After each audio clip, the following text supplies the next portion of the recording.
राज्य शासनाने दिनांक 5 जून 2024 रोजी आदेश काढून दुष्काळग्रस्त भागामध्ये चारा डेपो सुरू करण्याची सूचना जिल्हा प्रशासनास दिली आहे। या आदेशानुसार जिल्ह्यात चारा डेपो सुरू करण्यासाठी जिल्हाधिकारी डॉक्टर राजा दयानिधी यांनी मंगळवार दिनांक 11 रोजी जिल्हाधिकारी कार्यालयात अधिकाऱ्यांची बैठक बोलावली आहे। दरम्यान शासनाच्या आदेशानुसार खानापूर, कडेगाव, मिरज, शिराळा हे तालुके दुष्काळग्रस्त जाहीर आहेत, पण जत, आटपाडी तालुके दुष्काळग्रस्तांच्या यादीत नसल्यामुळे ते चारा डेपोपासून वंचित राहण्याची भीती आहे। राज्य शासनाने दिनांक 5 जून रोजी आदेश काढून टंचाईग्रस्त भागांमध्ये चारा डेपो सुरू करण्याचे जिल्हा प्रशासनास आदेश दिले आहेत। दिनांक 31 ऑक्टोबर 2023च्या शासन आदेशानुसार राज्यातील 40 तालुक्यांमध्ये दुष्काळ घोषित केला आहे।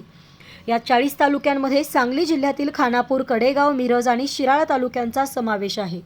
शासनाच्या आदेशानुसार या 4 तालुक्यांमध्ये चारा डेपो सुरू करता येत आहे, पण कडेगाव, मिरज, शिराळा, खानापूर तालुक्यात चारा उपलब्ध आहे। या तालुक्यातही काही ठिकाणी चारा टंचाई असल्यामुळे तिथे चारा डेपो सुरू करावेत की नाही याचा निर्णय जिल्हाधिकाऱ्यांच्या बैठकीत मंगळवारी होणार आहे। पण जत तालुक्याचा पूर्व भाग, आटपाडी, कवठेमहांकाळ, तासगाव तालुक्यात चारा टंचाई तीव्र आहे। जत तालुक्याच्या पूर्व भागात सर्वाधिक चारा टंचाई असूनही तिथे शासनाच्या आदेशानुसार चारा डेपो सुरू करता येत नाही अशी परिस्थिती निर्माण झाली आहे। प्रशासनाची ही अडचण शासनाच्या आदेशानुसार पहिल्या टप्प्यामध्ये दुष्काळ जाहीर केला आहे।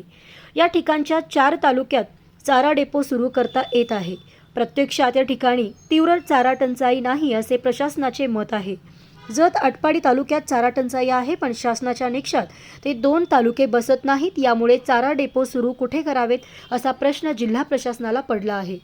त्यात जिल्ह्यात सध्या पाऊस सुरू झाल्यामुळे चारा डेपो कुठे आणि कधी सुरू करावेत या संभ्रमात प्रशासन आहे। तरीही मंगळवारच्या बैठकीत काय निर्णय होणार याकडे शेतकऱ्यांचे लक्ष लागले आहे।